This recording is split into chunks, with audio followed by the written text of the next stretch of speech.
Welcome to the Emperor's Dragon Part 2, Fledgling, Chapters 3 and 4. Let's begin. The mask was barely functional, all for one reported to Kyudai. The doctor nodded but didn't say anything. There wasn't really anything he could say to it. Mechanics wasn't his specialty, especially biomechanics. But at the moment, he was all for one had.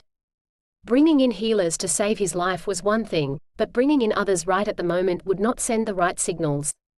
Hisashi would have to make do. Did Tataro's dogs come back under control? Garaki asked instead. That was why Hisashi had gone to Kyoto. All for one chuckled. Kyudai took that as a good sign. Now, doctor, can I expect any improvement? Garaki took several deep breaths as he thought. When All for One used that tone, he knew that the man was serious and expected a serious answer. It is unlikely, he began. Over time, you will adjust and I can moderate the drug dosages, however, your reliance on a respirator is going to be permanent. Without your nose and sinus tissues, the air you breathe has to be filtered, or you will risk complications, with the most obvious being infections of the lungs and respiratory tract. With your eyes I can try a transplant and have been preparing to grow the tissues, but before I can go ahead with that, I will need several high-intensity scans of your head to determine what parts are there. If the optic nerve is not there, then it will not matter if I implant eyeballs, they will not be functional. So, unless I can get access to one of the Commission's better healers, transplants are the best option? All for one summarized. Possibly, Kyudai was compelled to point out, though he longed to ask if the Commission's healers were really that good. He suspected they weren't. And he suspected Sensei knew that. He sighed. The regeneration quirk has taken your injuries as a template. It's possible if you are healed, that it will simply revert the healing. You may need to give it away before you are healed by one of them. The way Hisashi shifted his head spoke volumes. I cannot say for sure, Garaki admitted. All for one tapped one finger. Would any of the techniques used to create the prototypes be of assistance? That was a good question. Potentially, but in order to rebuild your tissues, you may need to die, Kyudai said after thinking about it for a few moments. The prototypes started with live specimens, but they usually died at least once along the way. That didn't bother him, though he had noticed that the fewer times they died, the more intelligent they were, and was working on making those parts of the procedure that were lethal into non-lethal procedures. The thought of a fully intelligent, yet obedient prototype was thrilling. Again All for One tapped his finger against the chair arm. Obviously dying was not something he wished to experience. You can grow skin grafts and other organs for transplant, he said softly, why not more? Garaki looked at him closely. More? Cloning, the Emperor of the Underworld confirmed. I could clone you, Kyudai said blandly. But the problem is that the clone will not have a functional mind. Cloned animals are babies and they grow up. Your clone. He paused when Hisashi raised his hand. I'm only after the flesh. I could transfer my mind to it. Garaki jerked back at that suggestion. There were some quirks which did change personalities, but they were mostly through the temporary removal of inhibitions. Or maybe a good telepathic quirk could transfer the mind from one body to another, but would it stick? It should. It would be the same synapses, the same flesh, so rejection shouldn't be a problem. Besides, what was being rejected? There were no antibodies. It was a challenging problem. What mechanism would be utilized for the consciousness transfer? He asked. The way Hisashi looked told him that he hadn't worked that part out, and so the doctor took a deep breath. It's possible, he murmured. But I would need to research transference, and that would take time away from developing the prototypes. He told All for One. This once, Garaki wasn't sure what the man would want. Usually, anything to do with him, or for his direct benefit, would take precedence, but given that there was still a possibility of getting a commission healer in, it may only be a matter of time, and All for One was known for his patience. You need assistance, Hisashi decided. That was true, but finding assistance was troublesome. He couldn't just grab someone from off the street, no matter how desperately they needed the money. And using a run-of-the-mill thug, the doctor shuddered at the thought. The less said, the better. Any assistant had to be intelligent and discreet. Hisashi knew that. See if any of the quirkless junior school children are suitable, All for One instructed. Kyudai gave Hisashi a look. Quirkless junior school kids were potential subjects, not workers. Come now, doctor, Hisashi must have picked up enough of the look to interpret it. We only need to start quirkless for specific outcomes. It's time to look for efficiencies, and we can now incorporate the subject's quirk into the design. I'll see if any of them are suitable, Garaki said, knowing that on this, he was not going to be able to change All for One's mind. And it was entirely probable that some of the quirkless teens would jump at the opportunity for employment. With their history, some wouldn't even object to seeing quirked people used in experiments. It would be a matter of finding the right candidates. Keep him away from Izuku. All for One instructed. Garaki nodded. All for One took a deep breath, timing it with the respirator. Now, a theoretical question. Izuku absorbs quirks, merging them into his own, yes? It was rhetorical, but Kyudai nodded again. Can he absorb the same quirk twice? Hisashi asked intently. That was a very good question. He can absorb the same type of quirk, the doctor said aloud as he worked through the problem in his mind, but even as he did that he was drawing a blank on the answer. But I am not sure if he can absorb the exact same quirk twice. If he could though, the implications were stupendous. All for One was physically an immensely strong man, even without a quirk. With quirks, he was equal to All Might, but he did that by layering different quirks together. A basic strength enhancer, then several reinforcement quirks and a few others to match the number one hero. But if Izuku could take in the same strength quirk, multiple times, for the same effect, they would simply multiply on each other and… The doctor shivered. The implications. The things Izuku could do. Even if taking in the same quirk had a lesser effect. It all depended on how much reduced the second copy of the quirk was. If the effect was linear, or exponential, or any number of reduction shapes, that would still be useful. He could take in the same quirk until the return wasn't worth it. But then, Izuku could layer a second quirk on top of the first, much like his father did, except the second would be layered over a vastly stronger base. Izuku has the three quirks I had you copy. Regeneration, shock absorption and a basic strength enhancer. Make another copy of the strength enhancer and we will find out, All for One instructed, already anticipating Kyudai's line of thought. It has to be named Singularity, the doctor blurted. Izuku's quirk was still not named. And here I was thinking that a derivative of All for One would be best, Hisashi said softly. There was a note of amusement in his tone, suggesting that he was playing. Such as? Kyudai asked. All for me, the Emperor of the Underworld suggested with a laugh. Garaki chuckled at the suggestion. It was accurate. Perhaps we should ask Izuku, Hisashi continued. At that, Kyudai sighed and nodded. Yes, perhaps we should, he said so that All for One wouldn't have to rely on his sight quirk. There may come a time when he needs to tell someone its name, he continued. Izuku's quirk was not going to go down on any registry, but sometimes, it was necessary for the name to be known. I'll discuss it with him, Hisashi assured the doctor.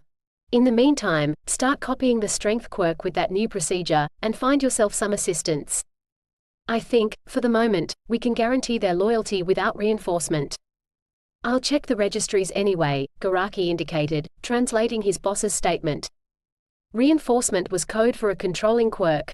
Those were rare, but it had been a while since they'd looked for one, and who knows, maybe young Hitoshi could come to visit? He felt excited. There were so many possibilities in the future. Izuku lay on his back, staring up at the ceiling. What could he invest in? He'd picked out several stocks with his dad on his birthday and invested in those. Mostly. He still didn't know exactly how the money had been invested. Dad said he'd take care of those details but that he would show Izuku how to use investment software later. That was one option. He could invest in other stocks. He just had to send through the instructions and pick out the stock. Or he could do other things. Dad had explained that the amount of money wasn't enough to invest in property but said that property investment was something they would cover when Izuku was older. So for now he had to think of something. Dad said it didn't matter if he lost the money as well, so long as he learned, but Izuku didn't want that. He wanted to make something. Even if he didn't make as much as the other investment, he wanted to have something to show for himself. So what could he invest in? So many people relied on quirks to make investments. There were, apparently, those who specialized in being investment brokers, who had quirks to help them, but Dad had said that investment brokers had always existed even before quirks. Izuku frowned as he remembered his history class. People didn't used to have quirks, so they had to rely on machines, and each other. They had to rely on what they could build themselves. They didn't rely on quirks, he whispered to the ceiling. Saying the words aloud was an epiphany. He'd already been seeing that you couldn't rely on quirks completely, especially ones you didn't know. And he'd seen it in villain and hero fights from people who did know their quirk and what it could do. When they were tired, when something didn't go to plan, things just didn't always work out. But what if there was something different? What if there was something you could rely on? Pre-quirk humans had that. He had that to some point. People drove in cars and they could rely on them. His dad was relying on a respirator at the moment, but what if there was another device? Dr. Kyudai had made a mask, but Izuku knew he wasn't good at mechanical things. Maybe he could get something better.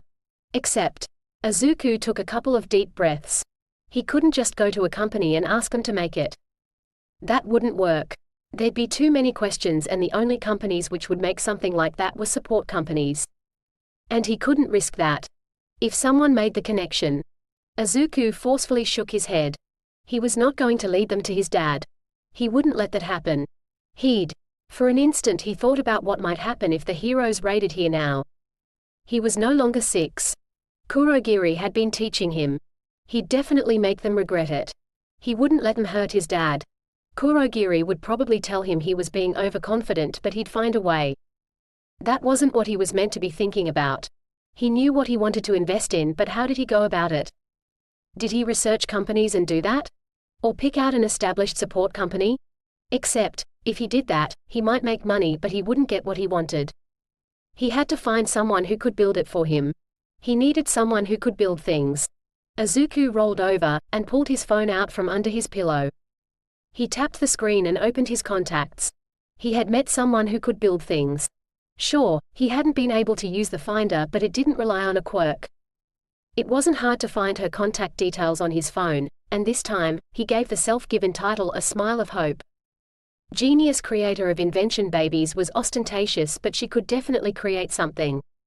He clicked the message function, and then drew a blank. What should he say? Did he explain everything now or no? For now, he just said hello. He would explain as they went on. Hello. He was a bit surprised when the response was immediate. Who's this? Izuku blinked, and then he suddenly remembered why she'd given him her contact details. Your first customer, he replied with more surety than he felt. He wasn't sure what type of response he was expecting, but the one he got was not it. You bought my baby finder. Did it work well? Did you find what you want? Is it still working? Do you want more babies? Each of them came through as their own line, so fast that Izuku knew Mei couldn't have typed it. She had to have some sort of voice control on her phone. I did buy it, he answered the first question before grimacing at the second. How did he explain that Tomura had dusted the device before he could get to use it? Maybe he'd just skip over that one. I did find what I was looking for, thank you. Another question to skip. Yes, I do want to talk to you about more items. He pressed send. For a minute there was nothing from her. If Izuku had been in Kyoto, he would have seen what Mei's parents could. Their daughter had been giggling a moment before, now she was just staring at her phone, her eyes wide in shock and completely silent. Do you mean it? Came the reply eventually to Izuku. Yes, he typed back simply. Oh my god. I'll make you the best babies. Do you want something to put out a fire? Or something to find hidden items? Or a baby to do the washing? Take out the garbage?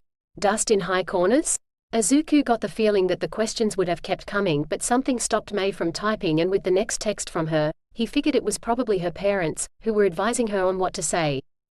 Wait, I should ask you for what you want and wait for a reply. She sent to him, and then there was nothing further. Thank you, Izuku typed for whoever had given her the advice. It was a bit daunting to have to reply to the barrage of questions and suggestions. I don't want anything like that now. Though maybe in future, he added. Something that could vacuum up dust better than their current vacuum would be welcomed. Especially if it could get into small cracks and crevices, since Tomura had dusted a lot of controllers lately. And dust wasn't good for his dad's breathing. My dad got caught in a hero raid, and has suffered permanent injuries. He's going to be on a respirator with oxygen for the rest of his life, but the current ones are too large to carry around. I wanted something smaller and portable. That he could wear, Izuku wrote, not really knowing where the words came from but knowing that's what he wanted. There was a bit of wait before the next reply. I don't know how to make something like that. It was only words on a screen, but it appeared painful. Could you learn? Izuku sent back. When he didn't know something, Kurogiri and his dad encouraged him to learn. I can. But that would mean I can't make you a baby immediately. That's okay, Izuku replied. This was an investment. I can pay you something so that you can experiment. He typed to her. You mean it, first? Izuku smiled at the name. I mean it. How about 10,000 yen for now and we can discuss it as we go along? Where did you G? Never mind. You have a deal, first. I'll look into respirators. Izuku closed his eyes and nodded. He was pretty sure his dad needed more than a respirator, but that would help. And it was a worthwhile investment. He closed the messaging app, and then flicked back through the transactions on his phone. He didn't make many, so it was easy to find the one for May. He pulled it up and adjusted the sum, before clicking send. He wouldn't make money from this investment, but Dad had explained that investments weren't really about making money, they were about getting things you wanted or needed. Dad needed the respirator, and Izuku wanted him to have it. So, that was a good enough investment for now. Izuku was feeling both excited and nervous. Today was the day he'd get to help someone. Kurogiri had insisted that he dress in his best clothes today. And so he was wearing a suit and tie, and his curls had been slicked back with a copious amount of styling product. Where Kurogiri had gotten the suit from was beyond him, though the Misty Man had tied his tie for him. He still didn't know how to make a proper knot. The Misty Man had instructed him to have black hair and black eyes today, and then they had waited in the bar until Giran had arrived. The broker even looked neat and tidy, and after a short conversation with Kurogiri, the warp gate had opened and he'd accompanied Giran through Kurogiri. It was a bit of a surprise when Kurogiri reformed behind them. Yeah, didn't think I'd be allowed to take His Highness myself, the broker had commented. Kurogiri had said nothing and Giran had quickly gotten the point. They were walking towards what looked to be a huge house. It couldn't be a house though, not really, it was far too large. This is an elderly care home, Kurogiri explained. Izuku nodded as they followed Giran along the driveway.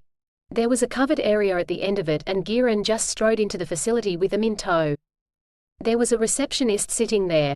Izuku watched as Giran spoke a few words to her, and he didn't see exactly what the pink-eyed man did, but he did see Giran make a gesture towards the woman. It looked like he was holding something. And then they walked past her down one of the corridors. Giran led them confidently. He checked a couple of doors, and Izuku could see there were numbers and names on them, but apparently they weren't the right ones. Eventually they came to a door. The name tag said Seisho and Giran nodded before he stopped in front of it. This is the lady, the grey-haired man announced. Izuku instantly felt he wasn't sure what he felt. Nervous was a definite descriptor, combined with pride and worry and everything he could possibly feel. This was going to be the first person he helped. The first person, apart from his dad, who he deliberately took a quirk from and wasn't going to give it back. Kurogiri seemed to understand, because the Misty Man put one hand on his shoulder. That was grounding. Izuku took a deep breath and nodded. Then he looked straight into Giran's pink eyes. I'm ready. The broker chuckled and then tapped on the door before he opened it. For Izuku, stepping inside that room was a revelation. He could see everything, hear everything, and he knew he was going to remember this room for the rest of his life. On the far side, there was a large, floor-to-ceiling window that looked out onto a garden. There appeared to be a small balcony. No, there was a walkway around the building and the window was actually a sliding door that opened up onto it. There were curtains, but at the moment, only a light and airy curtain was drawn across the space. There was a bed to his left, but not so close that he could touch it even if he reached out as he came through the door. It was made and there was a maroon cover on it. The top pillow cover was in the same color scheme but was patterned and had frills. A cupboard seemed to line the wall on the left side of the bed and there was a door to his right. It led to the bathroom. In front of the window there was a small table and chairs. They were sitting chairs placed on the side of the sliding door that didn't open so they didn't get in the way. Everything was perfectly placed. There was a woman sitting in one of the chairs. The sun streamed down on her. "Oh, you are here," she murmured. Izuku looked at the woman. Her hair was so gray it was white, and her eyes were pale, but Izuku could tell that they had once been blue. She gave them a smile and he realized with a small start of surprise that she was dressed in a kimono. No one wore them these days, except on formal occasions. I thought it best, since it's a special occasion, she said, as if reading his mind. Izuku couldn't help the small squeak of surprise he made and she chuckled. Your expression was clear, my dear boy. Are you still sure about this? Giran asked. There was something about the question that didn't fit. It was rough and Izuku almost cringed. I'm sure, the woman told him. But you two wait in the corridor. The little man and I have to have a talk, she said. Izuku looked up at Kurogiri. The misty man was still, which wasn't a good sign. I won't hurt him, the lady said, and if I try, he'll just take my quirk. Besides, I think he might find this easier without an audience, she added. He bit the inside of his lip. She had to have some sort of mind-reading quirk. I'll call, Izuku said before Kurogiri could object. Giran snorted. Better obey his highness, he said, and then walked back to the door. Don't take too long, the broker said. Kurogiri reluctantly followed, but Izuku saw the way he closed the door. It was left open a crack. The lady apparently noticed as well because she chuckled again. Come sit with me, little man, she invited, pointing to the other chair. Izuku moved and took the offered chair. It was actually a bit hot to sit there in the full sun in his suit, but Kurogiri had explained that he should be nice to the lady. He could sit here if she wanted. My name is Seisho Kijo. I'm not meant to tell you who I am. Izuku replied carefully. He felt kind of guilty for that. I know, Seisho smiled. It's okay. But I want you to remember my name. He nodded. Now that she'd said it, Izuku didn't think he'd ever forget it, not with what was going to happen. Would you like some tea? There was a huff from outside the door. Seisho ignored it. Izuku shook his head, but Seisho leaned over to the table and poured him a cup anyway. She took a sip of her tea after she'd settled back into her chair. I wanted to thank you for accepting my selfish request. Izuku blinked at that. He was going to help her, so how was that selfish? Seisho chuckled. You are delightful, you know that? Your expression is so honest, she complimented him. She took another sip of tea and then put her cup down. Her pale blue eyes looked over into Izuku's black. My quirk is not going to go out of control, Seisho said simply. But I want you to have it, she added before he could object. Why? Izuku asked. If it wasn't going to hurt anyone, or herself, then why did she want someone to take it? It didn't make sense. Little man, I am 93 years old. I've seen the world change more than anyone could imagine in that time. I've seen powers, quirks rise to be normal, and I've seen the changes society has made for them. I find myself now, wanting to see more but being so tired. Izuku really didn't understand that. Ah, youth, Seisho said softly. I'm going to die soon, little man. I can feel it, and so, I want to give you my quirk, so that some part of me lives on and that some part of me can keep watching. Through you. I thought I was going to help you, Izuku said delicately. He wished he could take off his jacket. It was getting really hot in the sun. How was she wearing the full kimono and not feeling the heat? You are going to help me, Seisho replied immediately. I see your guardians haven't explained, she added with a sigh. Will you let me explain? Izuku nodded. You are going to help me die in peace, the old woman said as gently as she could, but there was still a certain amount of callousness that was present when you spoke of death to a 10-year-old. While I want to watch the world continue, there is a part of me that is tired, and that part is growing. Hence, little man, I know I will die soon and I will die with regrets. But, if you take my quirk, I can die without regret. Because the part of me that is in my quirk can watch the world continue. You will give me the peace I need to pass on. And that will help me greatly. Seisho took up her cup again as Izuku thought about her words. He still didn't understand, not completely, but if taking her quirk would help then he would do that. Okay, Izuku whispered. He didn't really like thinking about dying. It still felt too raw. He could still remember seeing his dad in that tube, the blood smeared on the control panel at the bottom. The fear was, Dad is safe, Izuku reminded himself, forcing himself not to shake his head. He had to pay attention now. She gave him a smile. It was small but Izuku could tell it was heartfelt. Thank you, little man. I'm sure in the future, you will take other people's quirks, especially if they are a threat to you, but my one. You take with my full permission and blessing. Seisho set down her teacup and they sat in the sun for a few moments. Now, is there anything I need to do? She asked, somewhat curious. Izuku shook his head. Are you ready? He returned his own question. The old lady took a deep breath, and then smoothed the lap of her kimono. Yes, she replied. Izuku nodded, and closed his eyes as he reached out with his own quirk. It wasn't quite the same as doing this with his father. She felt different. He felt different. Her quirk was an odd mix of yellow and green. It was almost like the too hot sunlight they were sitting in hitting a deep forest, or soft moss. It was rather beautiful. He gently touched it with his quirk and tugged. There was a slight resistance, but not much. Izuku pulled it again and this time it came to him. Ah, there it goes, Seisho murmured with a contented sigh. He settled the quirk within him, cradling it slightly. What is it called? Izuku asked. It was odd. Now that he had the quirk, the sunlight felt like it was just the right temperature. Solar force, she told him. It's not that powerful. It just allows me to create energy from the sun. Oh, like a reptile? Izuku asked before slapping his hands to his mouth. They'd learned about cold-blooded creatures in school and how they took some of their energy from the sun. It was fascinating how little they needed to eat because of that. The lady grinned. A bit like that, but my parents decided that cold blood wasn't a good name. And it wasn't true, either. There is nothing reptilian about my quirk. It's more plant-based. Solar Force was considered a good name for it. Izuku nodded, relieved that he hadn't insulted her. Seisho leaned back in her chair, tilting her head back into the cushioning. She looked tired. Now, little man, I want you to live a long and prosperous life because the part of me that is with you wants to see how the world changes. She shifted slightly, looking down without leaning forward. And maybe you will make some of those changes. Little man? He gave her a tentative smile. Maybe. That got another chuckle. I want to rest now, Seisho said. Izuku immediately got up. He bowed at her and then turned to the door and walked as quietly as he could towards it.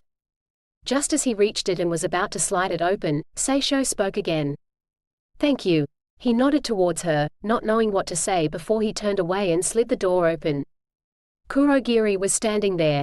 Giran was leaning against the far wall. We're good? The broker asked. Izuku nodded. Then let's go, Giran announced. Here? Kurogiri seemed surprised. Unless you want to speak to the receptionist, the broker replied lazily. She'll know we are gone and will allow people back into this corridor. The misty man sighed and then opened into a portal. A few moments later the corridor was empty. End The Emperor's Dragon, Fledgling, Chapters 3 and 4. Author note, I like Seisho. I hope I managed to convey that she's one of those fiery old ladies who's going to get things her way. Whether you like it or not. But she is also old, and tired, and in need of comfort, and Izuku gave her that. Yay, Izuku! Thank you for listening. Join me again to listen to the next chapters.